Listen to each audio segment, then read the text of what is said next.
country, his transaction will be routed through Visa. So that is what it has, an open loop network, whereas some other competitors like American Express and Discoveries, it has a kind of a closed loop. So it has, I mean, that is a kind of a strength to Visa, where it is a low risk, and also it's a kind of an open loop network. So having said this, uh, if you have any questions till here, please you can ask me.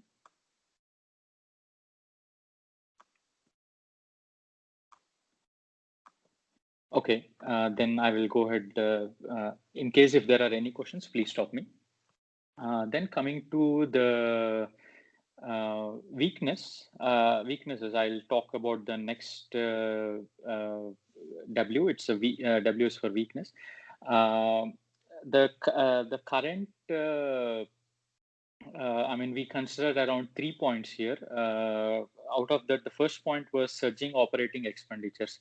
Yes, there is a kind of an operating expenditure which is needed to deal this much huge merchants, or this much huge network, this much huge number of transactions to get processed throughout the world. And there is an operating expenditure is involved here. And I mean, actually, this is a kind of a negative point, but is also a kind of one which is enabling us to Visa to do its transactions. So more we listed out this point here to kind of an highlight. Yes, there are some operating expenditures which are surging for Visa. And the next one is actually there is a kind of an huge dependencies on the contractual agreements with the large clients. What I mean by this is they currently have a kind of an agreements, for example, like 2 years or 3 years, or for certain number of years.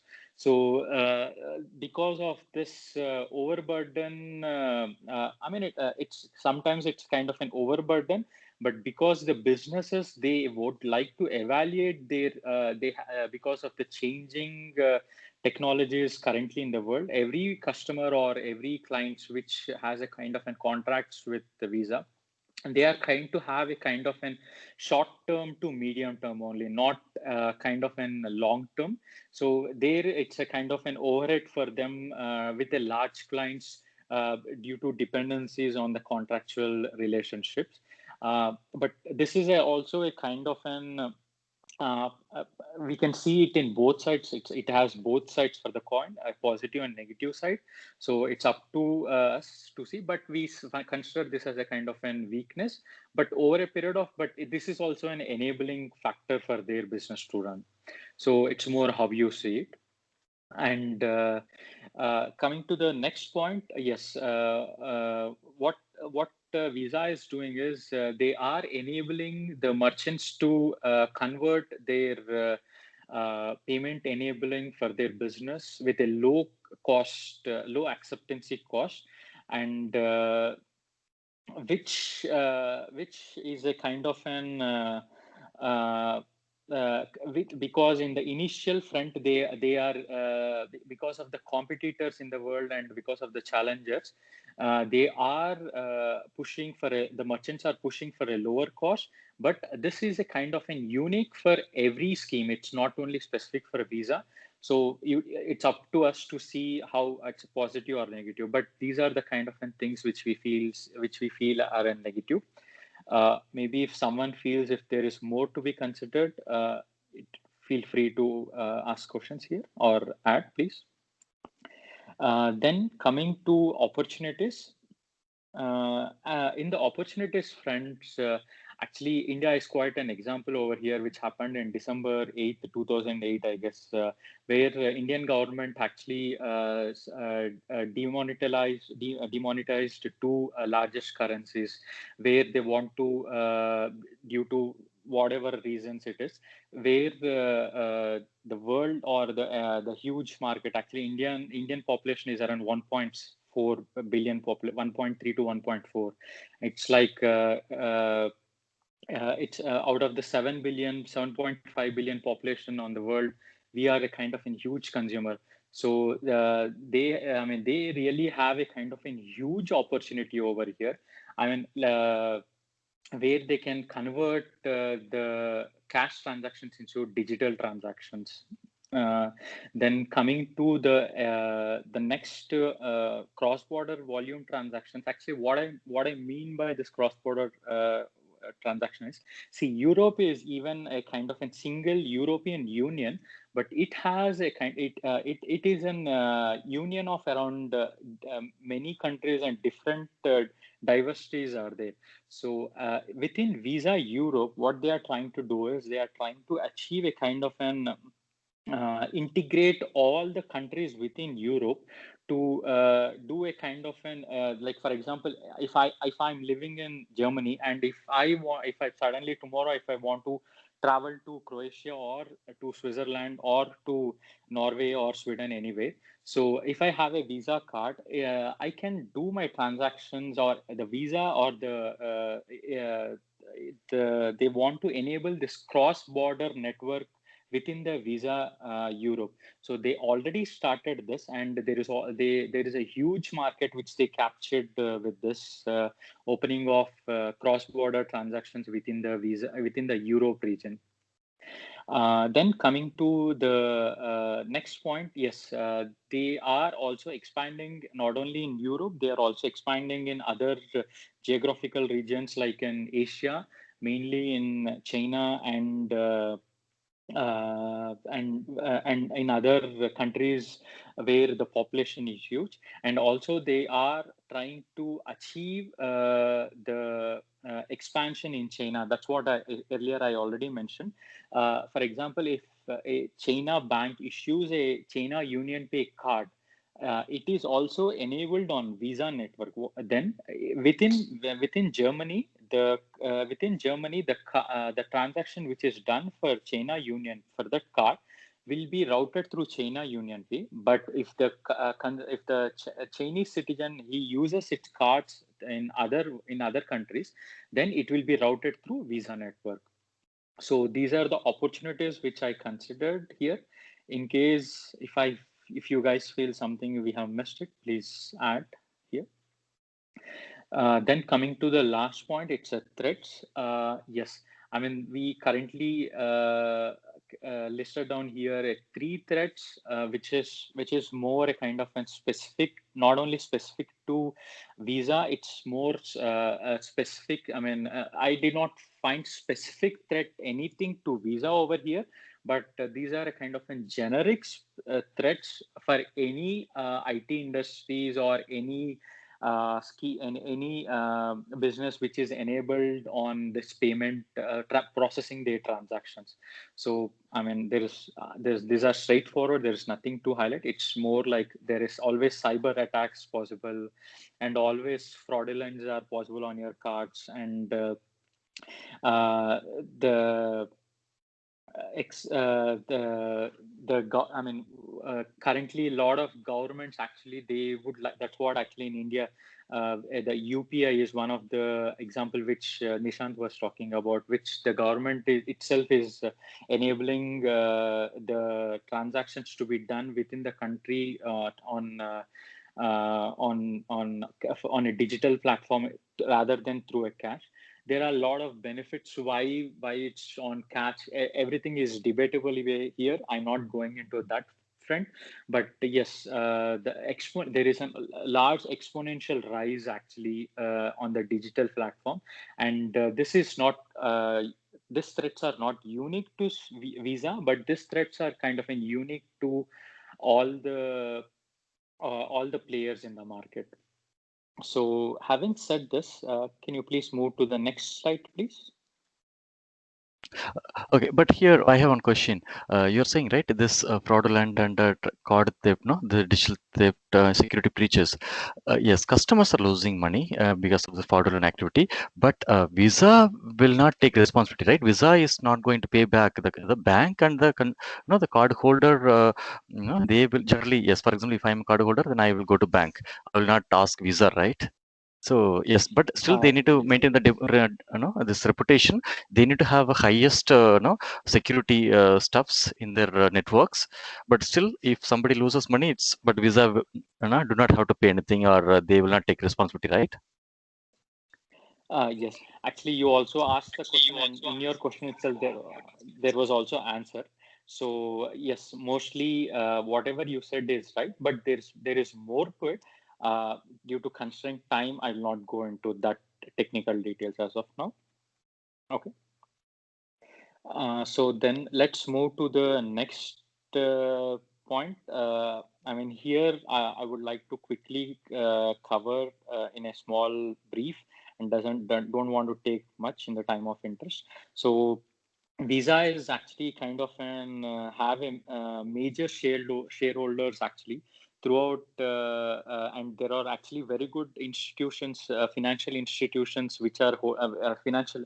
There are a good number of companies which have invested in Visa, and mainly two companies are holding more than 5%. One is Vanguard Group, and another is BlackRock. But Vanguard actually also is into mutual funds, and over there actually they are holding around again 4 to 5% in the mutual fund. So actually Vanguard, as an holding company, as a parent company, it is holding around more than 10 plus percentage in the Visa. So then coming to the leadership, yeah, Al Kenley, can you go to the next slide, please? CEO and the chairman is Al Kelly. The one in the blue blazer is Al Kelly. Actually, I will just don't want to give more introduction about him, but I'll just add one phrase from what is his goal, what is his competitor, and from his leadership thing. He always says his competitor is not Mastercard or Amex or Visa, or China Union Pay. His competitor is cash. That is a kind of an thought process which you can say the kind of an leadership which he's. So there throughout the world, there are around 17 trillion dollars cash is being done in terms of cash, and the rest is being done through digital and other networks. So Visa want No, to. one second. So when you say this $17 trillion of transaction in cash, is it on a daily basis, monthly, quarterly, annual? It's on a quarterly basis. The number will probably be higher. Okay, fine. Yeah, how much Visa is doing also would be a good thing to know. Cash transactions. Yeah, those will be covered in my team members, where they will be touch basing the quantitative analysis part. Okay, I'm just telling about the leadership is Al Kelly. So his thought process and yes. So more, I mean, from him the thought. I mean, here maybe the figures could vary, but the kind of a leadership or the thought process he has is he feel that it's not the competitor for him is not the players in the market, the cash, whatever his currency he's dealing in it, that is a competitor. So that. With that, I would like to end my presentation here, and I would like to hand over this to Ishwar. Thank you. Thank you, Srihari.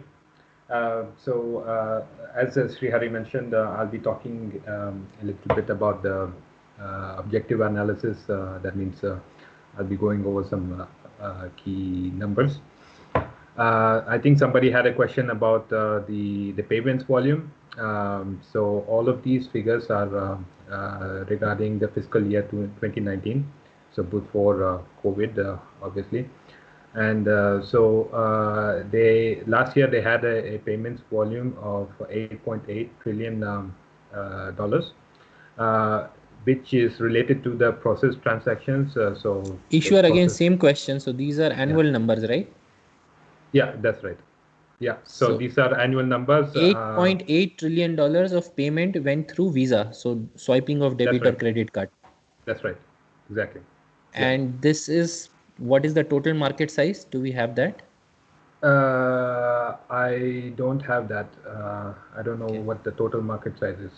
I mean, you'll have to add up a whole bunch of competitors. Because the reason I'm Mastercard. asking is no, it must be Yeah. there somewhere. So basically, if the total market size is say 88 trillion, so Visa controls 10% of that. That's an interesting stat to look for any Yeah. company. Ishwar, Yeah. maybe you can you just check in the report? We had a payment like a competitive data table.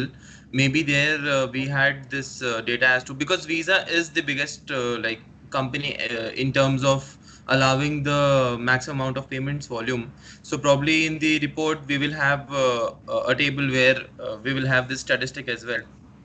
Yeah, Just go thanks, down. Vaibhav. I'll actually do it at the end of the presentation because it Sure, will sure, take sure. time to Yeah. pull it up and whatnot. So the total number of processed transactions was at 140 billion, nearly 140 billion, and all of these numbers, they went up by 6% year on year, or 11% year on year. How much money they were making? Their net revenue was $23 billion. And in the US, they have different accounting standards. One is called GAAP, and the other one is non-GAAP, and they will give you slightly different results. So their GAAP net income was $12.1 billion, and non-GAAP is So at this is 12. again an interesting stat, right? So out of the 8.8 trillion, so even 1% charge would be 88 billion. So they are making around only 0.25 or 0.3% per transaction. So basically on a $100 transaction, they charge 30 cents as fees, something like that. On an average, yeah, but it depends on Yeah, of course. Case to the case will value of the differ. yeah. Yeah, some $10 transaction may also charge you 20 cents, or some $1,000 transaction may charge you only maybe Exactly. $2. Exactly. So That's why that is there. But this is yeah, an the interesting merchants have, stat. yeah, that's why the merchants have a minimum limit. But they have minimum. other charges also, right? So it will not be like, so if I have a Visa debit card issued by SBI, it will not just be the swiping fees that they get, right? Every time I do a ATM withdrawal and all, also they must be charging, right? Maybe every transaction. So Yeah. when that is why I asked, this 8.8 trillion, does it include those cash withdrawals and all, or it only includes the card swiping? I think this is the total payments volume. So so you have to sum everything, all the business up, and you will arrive at this number. Okay. But really great presentation. I cannot stress this enough. Like, you guys have really put in the effort. It shows like really comprehensive, and this is Yeah, amazing. it's so And detailed, no? It's so much information and they are giving. this is what is the whole objective of this group. So people have to be at this level, and whoever is not, we need to train them, mentor them, guide them, to help them come up. But really amazing, and that is what I kept saying, right? Try it, you will be able to do it, and it's way beyond my expectation. So even if you guys did like 30% of what you have done, I would be really happy. So this is like 3 times better than what I was expecting. So this is really amazing. Like, I'm not very generous with my praise usually. I've been with you guys for 5 months, so I don't know how much you guys know me, but I'm not generally such a easy person to get praise from. So yeah, so it's really fantastic. I'm really impressed. Thanks, Nishant, for your encouragement. Yeah, so they've also been recently buying their shares back. So this number actually includes the dividends also, but the point of this is that they're buying their shares back and they're giving out dividends. So and what's their cash position? If they are buying back shares, do they have a lot of cash lying around? Like 10.9. So firstly, okay, out of revenues, the profits are really high. So basically 50% margin. That's great. Yeah, exactly. So there, okay, somebody asked me to, it's Weber who asked me to include the screenshots. Okay, this might be too big. 140 will be good. 140. Yeah, last time it was around 185. Okay. Yeah, this Yeah, seems. so yeah, as you have noticed, Nishant, their margin is really high. It's just over 50%. I mean, out of their revenues, they are holding back around 50% as their net income. So that is So when you say something. GAAP net income, that is net of taxes, right? No, I think both of them include the taxes, but the accounting standards are different. I mean, No, that I know, but I'm saying yeah. when you say GAAP net income, that is net income after tax or before tax? Yeah, that is after tax. 12.1, out of which 10.9 they are distributing. So only 1.2 they are holding back, which means as a business, they don't know what to do with the extra cash. They are trying to give it back to the shareholders. So this becomes a classic value stock, so to say. So they are only retaining 1.2. I don't know that for why, what reason. Is But everyone Rishad, getting this? no, can you explain what is GAAP net income and non-GAAP net income? GAAP is just generally Basic, yeah. accepted accounting principle in the US. So that is the standards given by, just like India, you have ICAI, which is the Chartered Accountant Institute of India. Similarly, US has their what do they call it? CPA, Certified Professional Accountant. So they have their own standards, which is known as GAAP. So that is primarily for US. For other countries, it is non-GAAP. So ideally, IFRS is used for other countries, but why they are saying non-GAAP? Maybe because it does not conform to the US accounting standards. And generally, there will be one slide which will show the reconciliation, which means why there is a 300 million difference. So for something which US GAAP says it should be counted as an expense, but other one says it is okay not to count it as expense. Is But the reason behind having non-GAAP is it is listed in any other countries? even if it is not listed, it probably has a lot of international investors, right? Visa is a household name. So there are large institutions in Germany. Again, I'm assuming here, but I believe that that should be the case. Large institutional investors based in Norway, like for example, the Norway pension fund, it has about $1 trillion. So maybe they own Visa shares worth maybe $1 billion. It's a very small percentage for them. I'm just giving a random number. So there could be other large Norwegian investors who are invested in Visa. There could be German investors. There could be Italians, French, English, Chinese, Indians. Okay, so just can I take this, if you know the Visa, and if it's listed in the American share market, then they always, then their accounting should be as per GAAP, right? GAAP Yeah, so standard. that is for the American public, Public, or who okay. are, see, there will be a lot of people who have never gone out of America also, right? But they still hold Visa shares. They will only understand GAAP. It is like in India, not everyone understands IFRS and all, right? A lot of people only understand this standards of Indian GAAP or whatever ICAI standards. Because in accounting, each item can be debated for hours. Like, should it be an expense? Should it be a capital expense? Should it be an operational expense? If it is capital expense, how much? So basically, I spent 1 billion. Now, if I count it as an operational expense, which means the whole 1 billion I have to show this year. If I count it as a capital expense and I say it will give me a benefit for 10 years, so this year I only need to show 100 million as expense. Just there I made a switch of 900 million, and that 900 million becomes extra profit, right? Because I'm only counting 100 as an expense. Understand the point? Yeah. Okay, so that's why Flipkart, it's important to have a standard, right? Flipkart, Jio, they do it. No, but every standard has loopholes, right? So a smart accountant can always say, ki boss, as per this clause, it can be counted as operational or capital expense. I see. Okay. So everything has loopholes. So many things, by and large, are very strict, but there are ambiguities around many things as well. Okay. So accountants are like advocates, basically. Yeah, everything in finance, right? Everything in life in general, right? Everything can be manipulated, and see, nothing is an exact science, right? Everything assumes. See, even when you do option pricing and all, assuming a perfect market, right? We do option pricing, but markets are never perfect, and markets are never driven by purely numbers as well, right? They are driven by emotions. Like for example, the last few months uptrend we have seen. One of the primary reasons is people have more time. A lot of people have been in home and people are scared. So everybody is looking for an alternative income. So everybody thought, okay, if I invest, say I'm an American guy, I invest 10,000 in stocks and I can make $500 a month extra. That's $500 a month for my family. So he's looking at a return of 5%.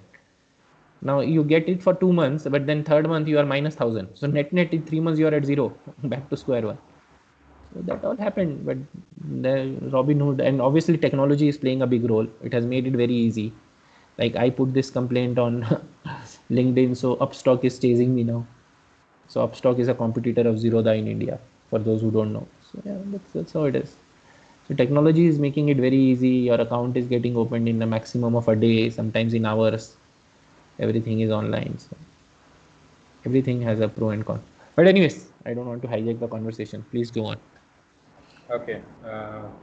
So yeah, as my colleagues mentioned previously, Visa has roughly 20,000 employees around the world, based in 130 offices, and so they're a truly international network, as the numbers tell you the story. One thing in the US is that their financial year runs from September 1st to uh, the following August. So it's a little bit different. So when I talk about the quarters, it's important to note that the first quarter, second quarter, they're based on different dates. Um, so, sorry, it was not September. It's from October 1st to September 30th. I'll now talk about some financial ratios which are used to get a stand on the financial valuation of the company. And the thing is that they usually just one second, Ishwar. Just one Yes. second here. Does everyone understand these ratios and why they are important?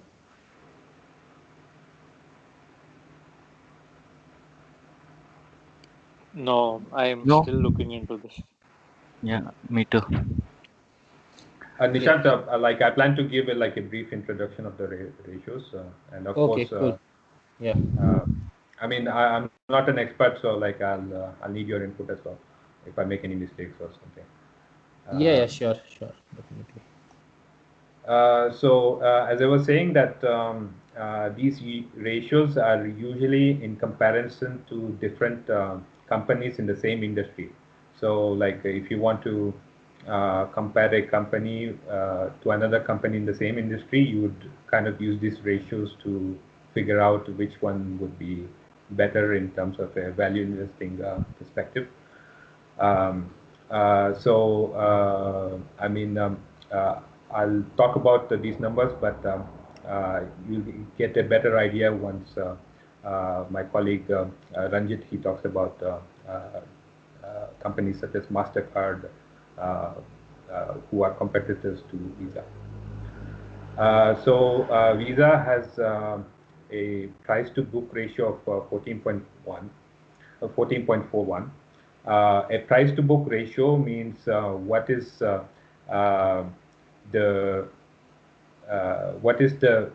current stock price of the company divided by its book value, which means that its book value means the total assets of the company, and ideally, like it should be a lower number. And if you're looking for undervalued companies, you'd be looking for companies which are less than one. Which have less than one as the price to book value. Visa's price to book value is around 14, which is, I mean, given its brand, it would be a higher number because everyone wants to buy a safe company in that sense. So I'll move on to some other ratios, like such as the price to cash flow ratio.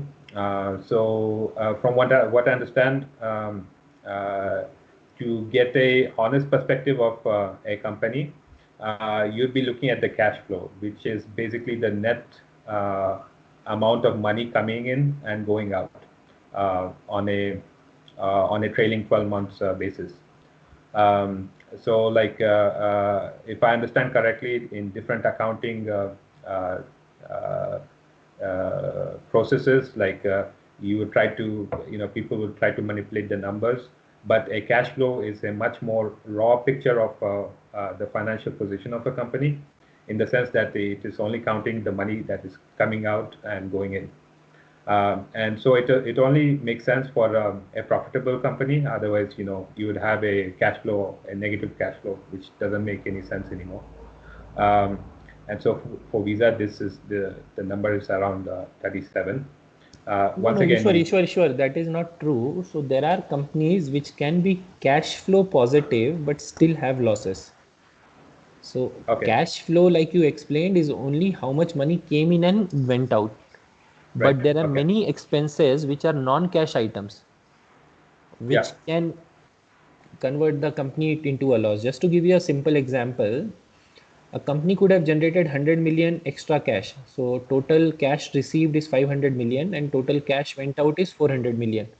But still that company could have $100 million in losses.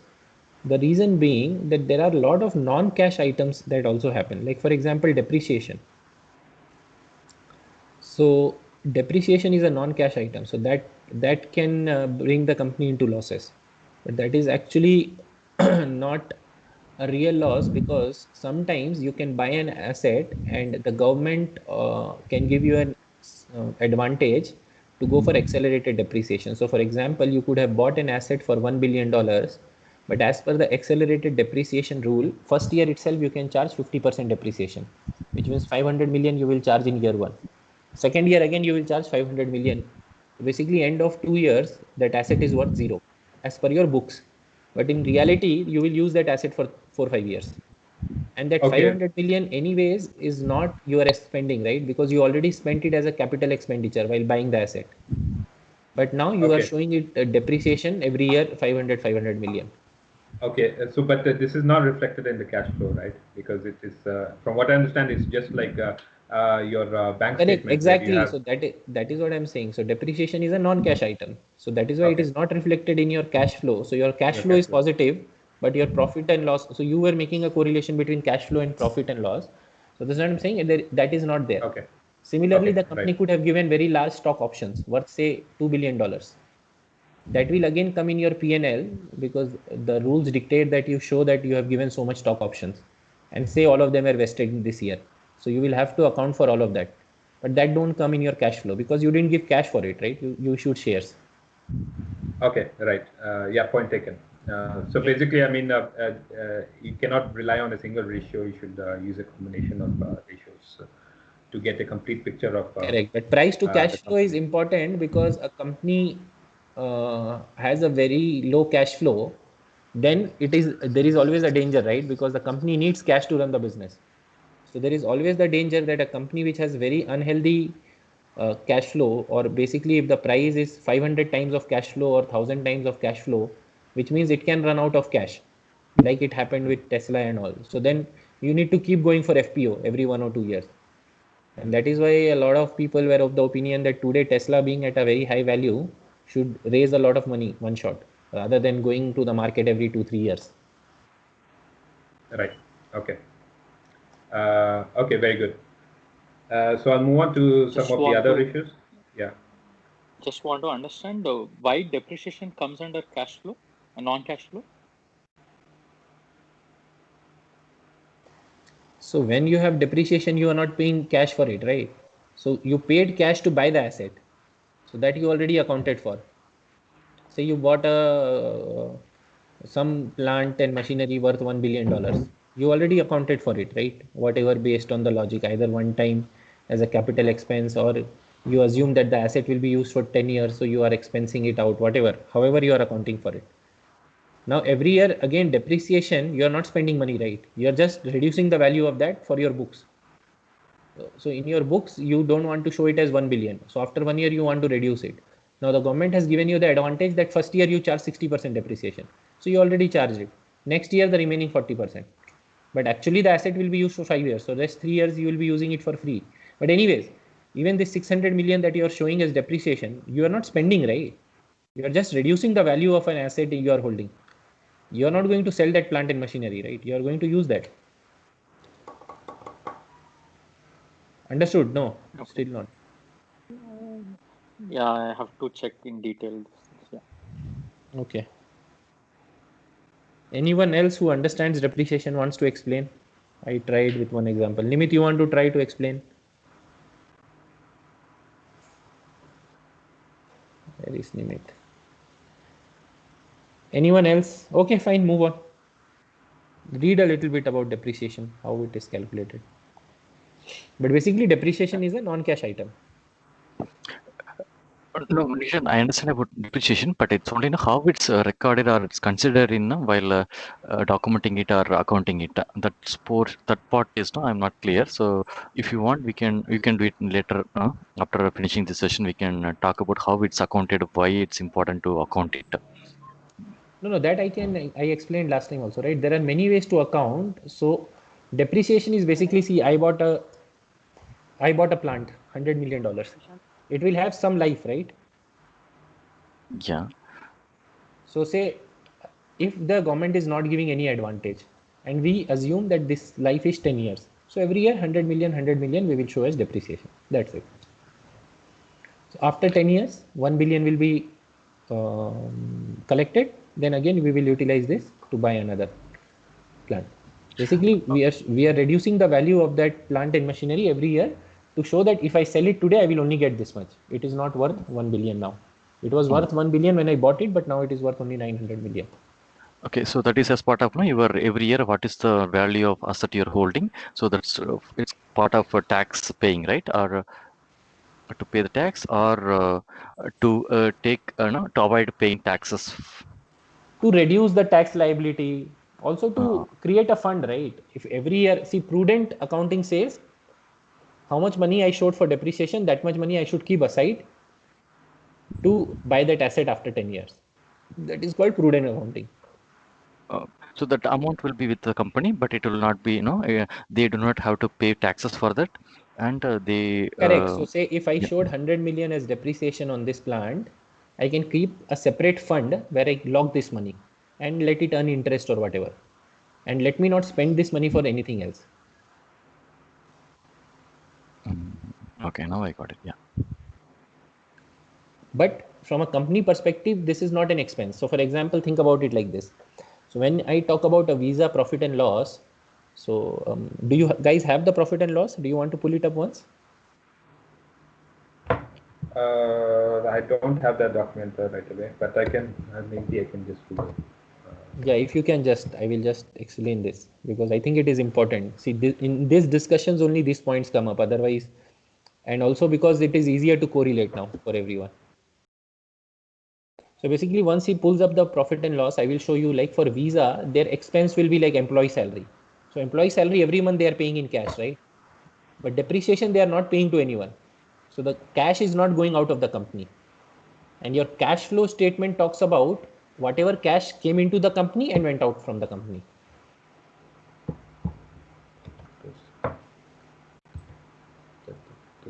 So then the depreciation amount part of cash flow, right? Sorry? Then depreciation amount will be part of cash flow, but it will be remains with company. No, it is not part, right? Because no cash came in or went out of the company, right? Okay. In depreciation, where did cash come in? Or so basically, that's what I'm trying to say. Let him pull the financial statement. It will be crystal clear to you. Okay. Ishwar, are you doing that? Yeah, just give me 1 second. Yeah. So basically, when you look at Visa's financial statement, when you say financial statement, I'm talking about the profit and loss account. It will have some expenses, some income. So in that expense, you will see. Yeah. So is it good for everybody? Make it slightly bigger. No. This one is not actually will not show the proper one, right? This is very high level. Can you try to pull it from their annual report where it is more detailed? Here it only talks about cost of revenue, but what is the cost of revenue?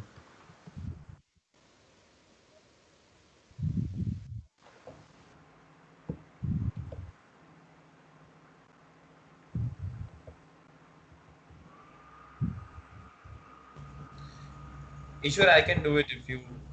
Yeah, please do, Vaibhav. Yeah, wait. I'll share the screen. Can you just stop it? Yeah.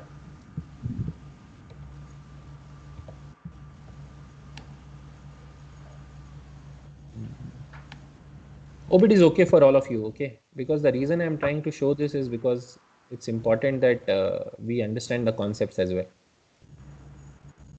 And as we are at... Not yet, Vaibhav. Yeah, just now it loaded up. Yeah. See, even this is not very clear. I don't know why. This is from the annual report. I will try and but scroll see, down. Yeah, so look here. Venkat, see here, right? When they say operating expense, right? Depreciation is not part of operating expense. So they are just showing operating expense. This is very high level. So this is the problem with some of these companies. Ideally, they should show what are these operating expenses, but it will primarily be salaries and maybe other charges that Visa pays for technology cost and all that, right? Under their So premises rent and running. Okay. can somebody pull up Goldman Sachs financial results? They are quite detailed. Or Infosys, some other company. Infosys is not so detailed. Goldman used to be quite detailed. Just pull up Goldman. Yeah, here. Yeah. They This have is good. given, see, you Yeah, can so see one here, thing that in so operating here expenses, see, here they are saying, right, Venkat. So like personnel. So this is basically for employee cost. Marketing, they spend so much. Networking, they spend so much, right? They gave professional fees, means they must have hired outsiders, right? Depreciation and amortization. So this money they have spent in their profit and loss, they are showing this, okay? But this is a non-cash item, right? So if you go in the cash flow statement now to see the comparison, depreciation will not be there.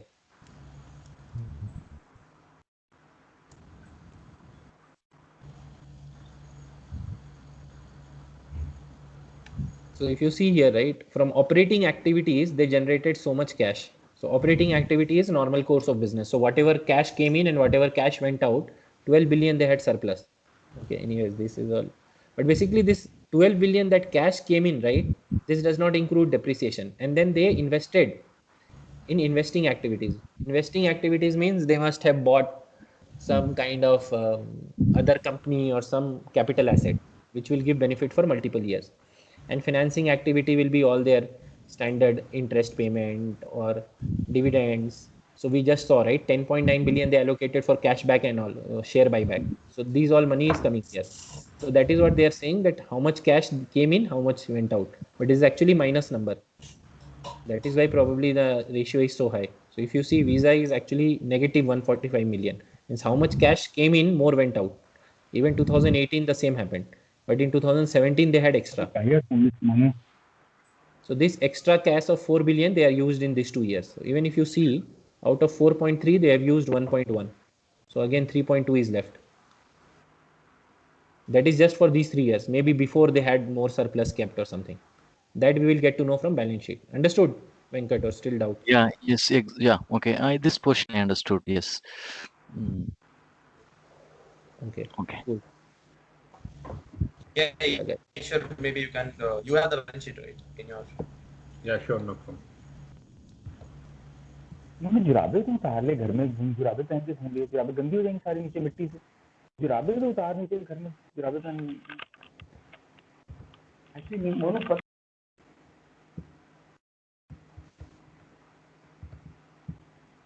Yeah, Ishwar, please continue. Yeah, okay. So I was talking about price to sales ratio.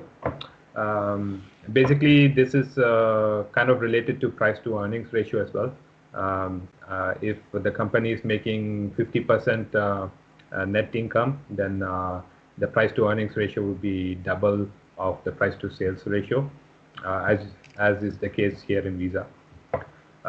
So ideally, from a value investing perspective, you would be looking at a lower number, but again, it should be in comparison to what is out there in the industry. So in this case, it is price to sales ratio is close to 20, and the price to earnings ratio is close to 39. And the price to earnings growth ratio, which takes into account the growth, the earnings growth of the company, is close to 3. Once again, from a value investing perspective, it should be you'd ideally look for a number less than 1. If you're looking for an undervalued company, but clearly this is not an undervalued company because of its reputation, because of the future expectation of the company, the investor sentiment. So yeah, so there you have it, a snapshot of the financial valuation of the company. I'll move on to some other financial information, such as the growth of the company and what is the financial health of the company. So I pulled this data, which represents the 3-year annualized growth as of 4th of September. So their revenue has been growing on on a yearly basis. It's been growing at a 15% rate. Their operating income is growing at a 16% rate. The net income it's at 26%, and diluted earnings per share, which takes into account all kinds of all kinds of pledged shares, if I'm not mistaken, and shares which would not normally be included in a raw EPS number, and that number is at 29%. So the financial health of the company represents the ability of a company to repay back its debt and also its liabilities. So we would be looking at some ratios such as the quick ratio and the current ratio.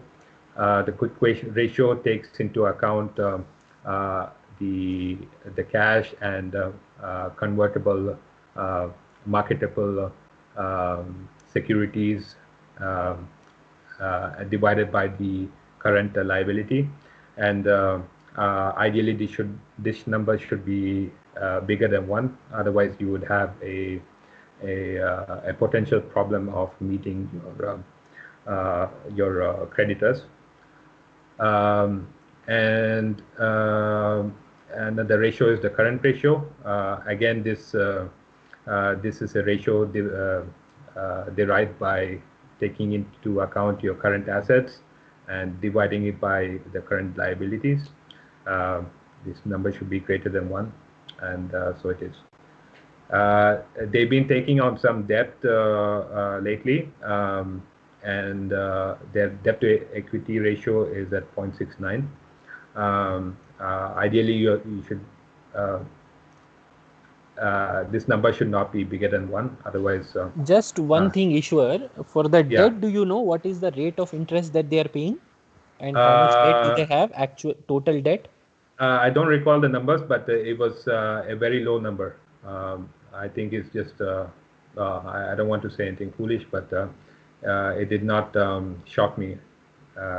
Once again, Sri Hari talked about this because of their reputation. They are able to get. No, because the debt to equity ratio is quite high. So even if the debt is say 1 billion, which means the equity is also quite low then.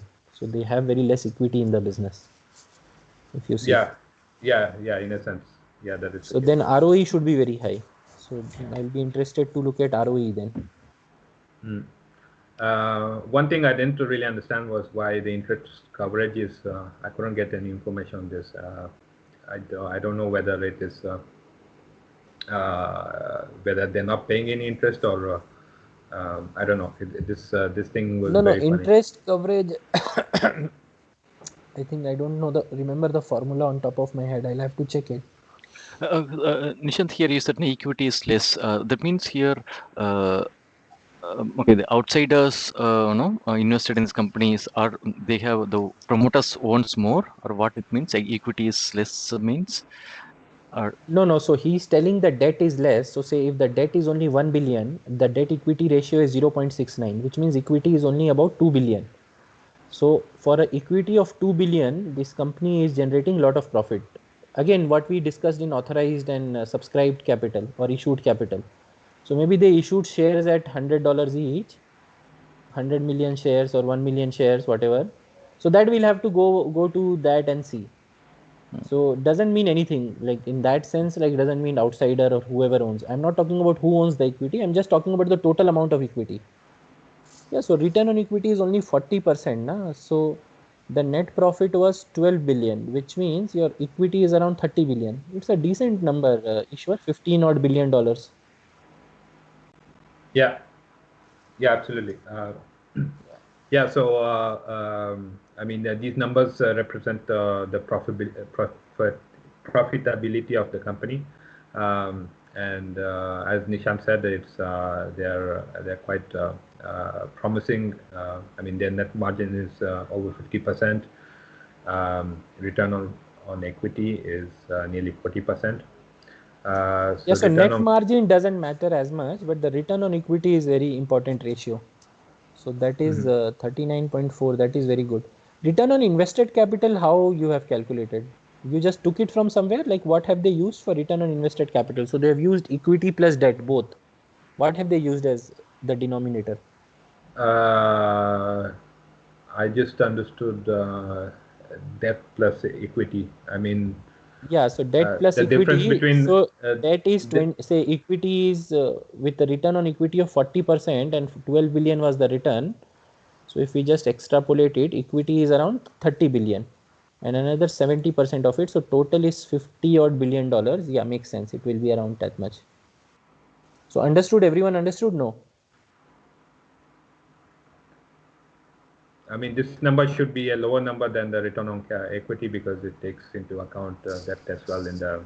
Correct. But I'm just saying that on, everyone understand how return on equity was calculated and why it is important.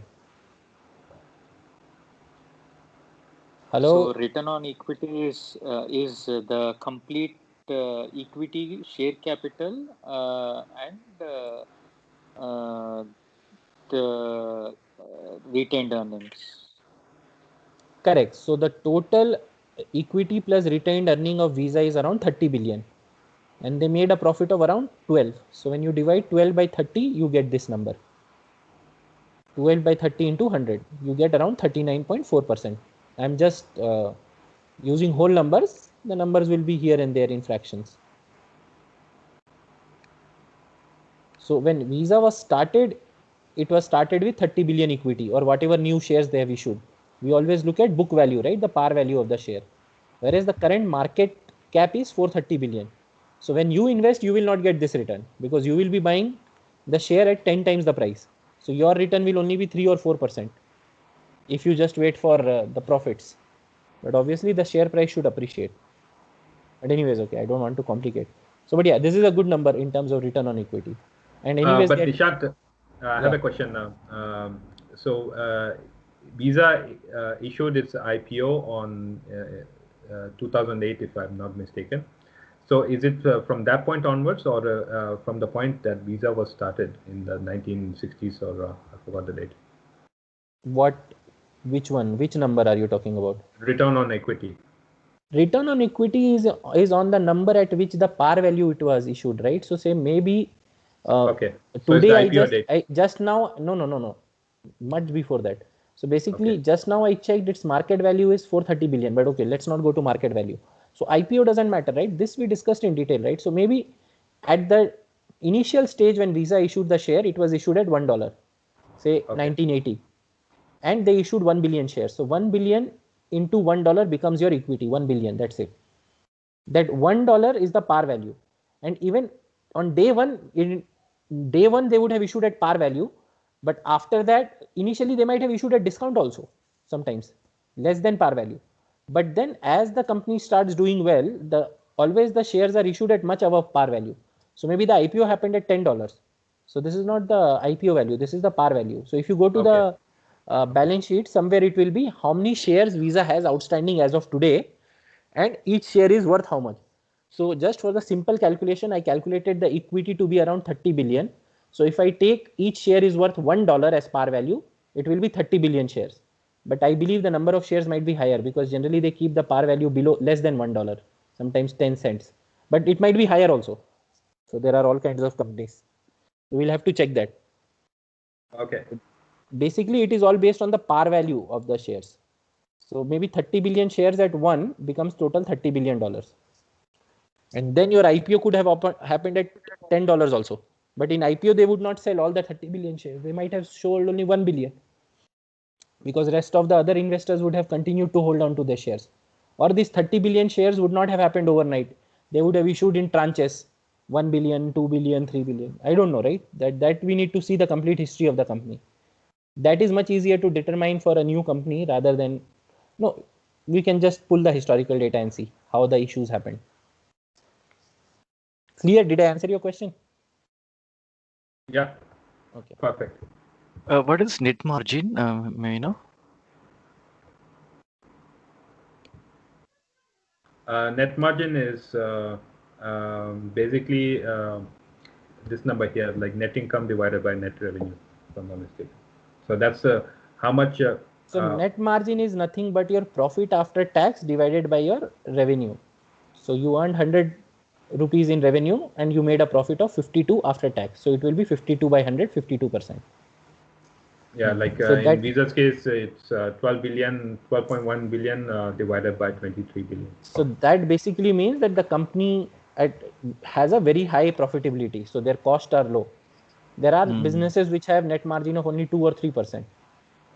Like Yeah. in retail and FMCG. all. Yeah, exactly. Okay. So for 100 rupees of sale, you only make 2 rupees as profit, because rest of that is, see, that is the advantage in these kind of companies, right? Visa is not selling biscuits. It has no manufacturing plant or cost. It's selling a service.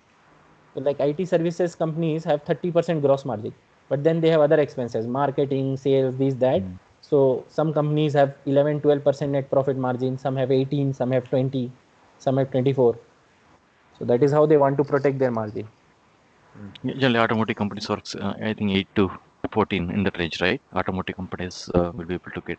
Yeah, different companies have different margins. I'm not sure about automotive, but yeah, everyone has different margins. But this is not a very key metric, because Okay. it all depends on how fast your revenue is growing.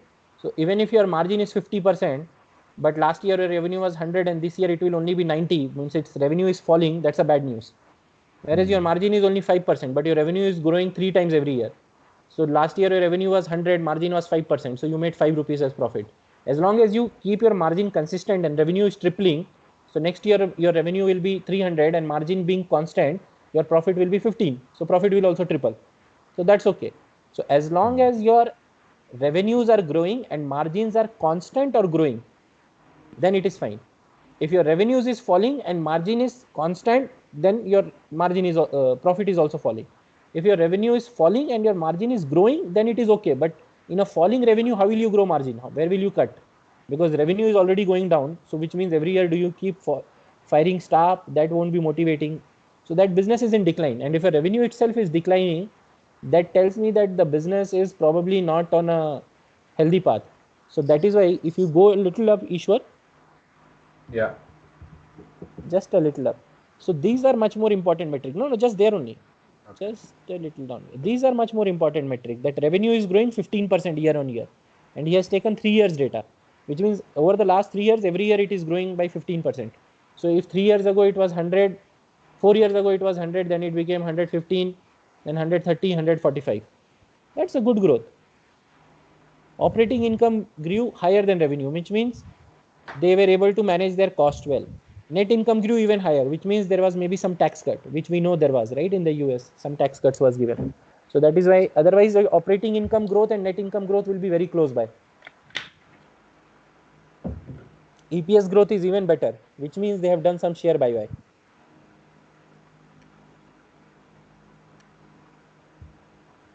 Clear? Did you guys understand the correlation? How I did the correlation between revenue, operating income, net income, and EPS?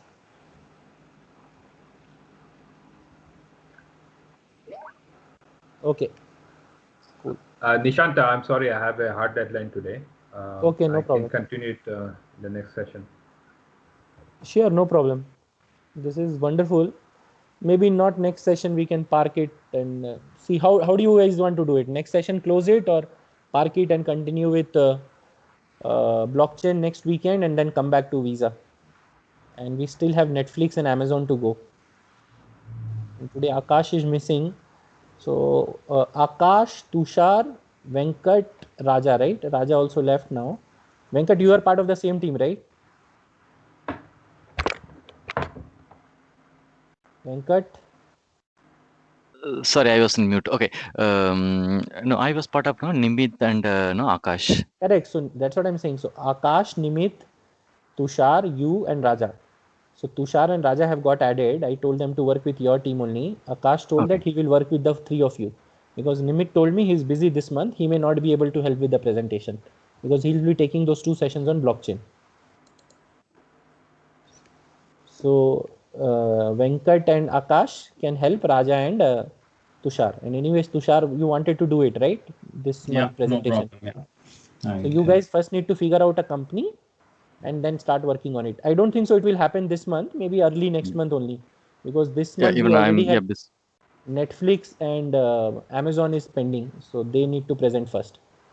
And if there are empty classes in between, I will cover mutual funds and all. All right. But yeah, you guys first step, like, get together. I think they probably have a WhatsApp group, Akash, Nimit and Venkat, so they can add you and Raja, and then you guys can discuss the company name and then divide the task and move forward from there. Yeah, we can And do again, the that. expectation is not very high. Okay, it's learning, so we will keep learning. So like this presentation is giving you some perspective. And guys, whoever has made the presentation, please share it with the group. Okay, just share it on Skype so that it's available for others to evaluate and read and all.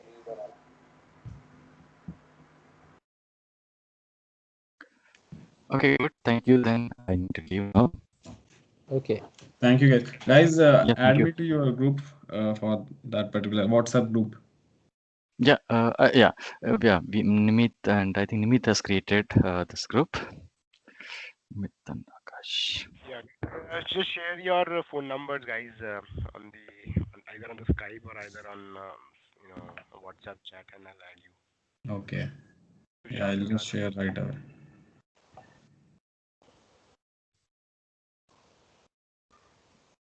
Anything else, guys?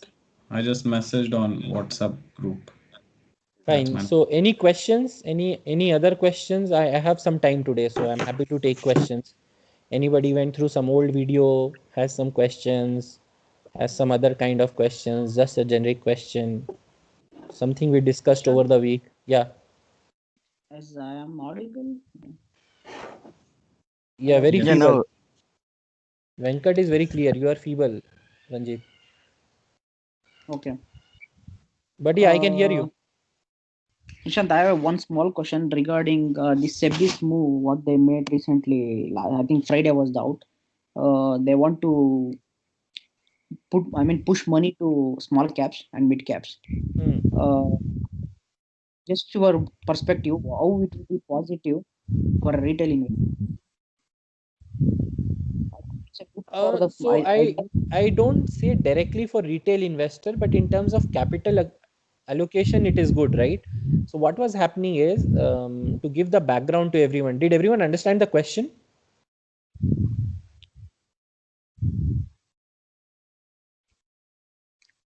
Yeah. Okay. So basically, to give the background, what SEBI has done is there is something called multi-cap fund in India. Multi-cap fund means a fund which will invest in large cap, mid cap, small cap stocks. Now, does everyone understand what is a mid cap, large cap, small cap stock? The capitalization for the companies which are in the market. Correct. So market cap is so large cap is cap means capitalization. But do you understand what is large capitalization mean? There should be some figure. For example, if it is more than 1 lakh crore, it will be exactly perfect. So basically, small cap will be say below market cap of 1,000 crores. Mid cap will be 1,000 to 10,000, and large cap will be above 10,000. For example, the exact numbers you can just pull it from SEBI website what they have classified.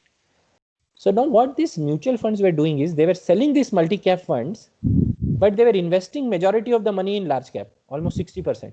Now, ideally, when it is a multi-cap, it should be 33, 33, 33 spread across, right? I shared the data in the Skype chat.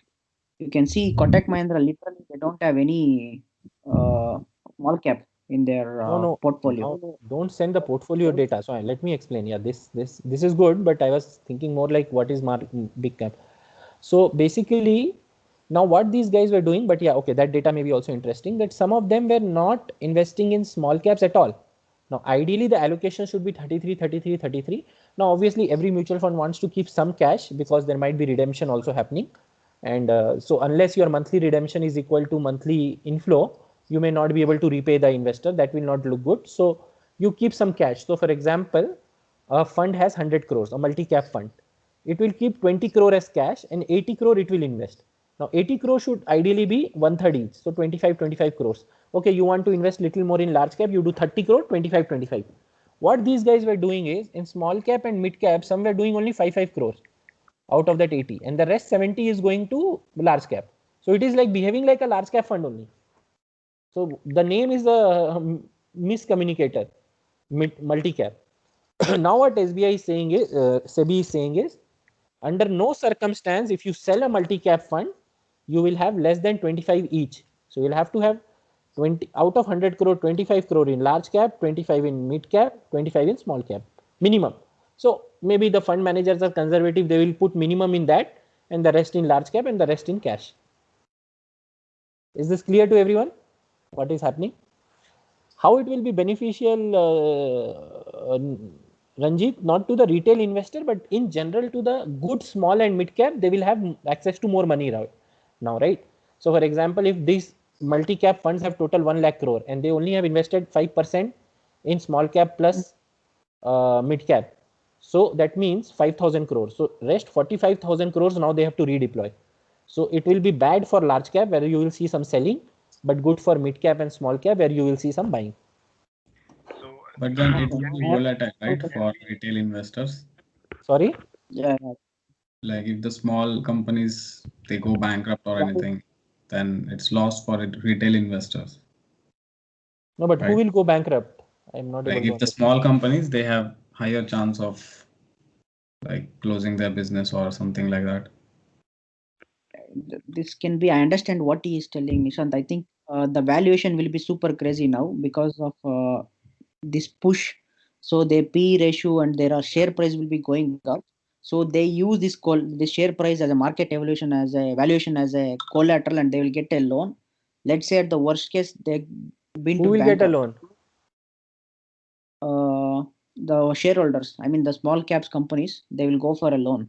Let's assume like that. They use a equities as loan, a. how the company will go for loan, man? The promoter only goes for loan. So, but wait. No, sorry. I mean, like the small companies, they have higher chance of going out of business because they are small. Like they are not really.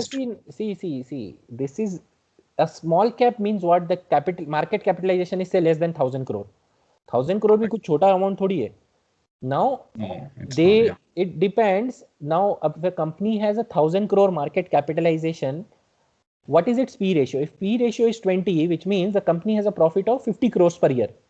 50 crore per year is not a bad profit per year. Now we will have to see last 3 years when this company was started, what is its profit growth? Yeah, obviously if you compare it to Reliance, where the profit is maybe 10,000 crores, obviously it is small. But 50 crore per year, if the company is being run efficiently and every year they are showing you 20% growth for last 4-5 years, it's a good company.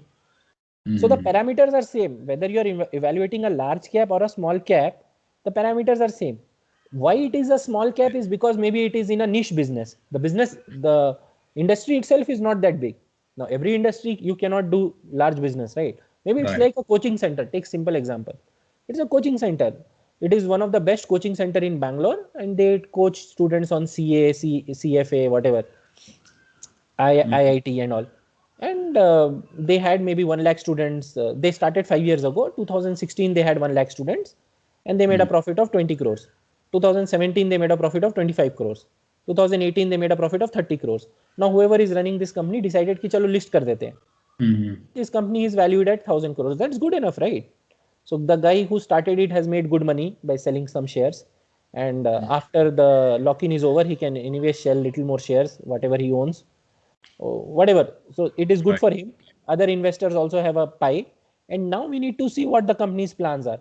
Is it scaling up? It is going from Bangalore to other cities or not? The same parameters, or it is not ambitious. ये खुश है, तो ये हमेशा small cap रहेगा. But what Ranjit is saying is that when this money will come to this small cap, if it is one of the good small cap, the P ratio will not remain at 30. So because the P ratio is 30 and the profit EPS is 10, the share price is 300. But because more people will now want to buy, the share price may go from 300 to 400 to 500. But profit वही 10 है, EPS is same. So the P ratio has expanded from 30 to 50. So that kind of P expansion will give you extra profit. But you should know which small cap the mutual fund will be interested in. If you get into that before, you will make money. Okay.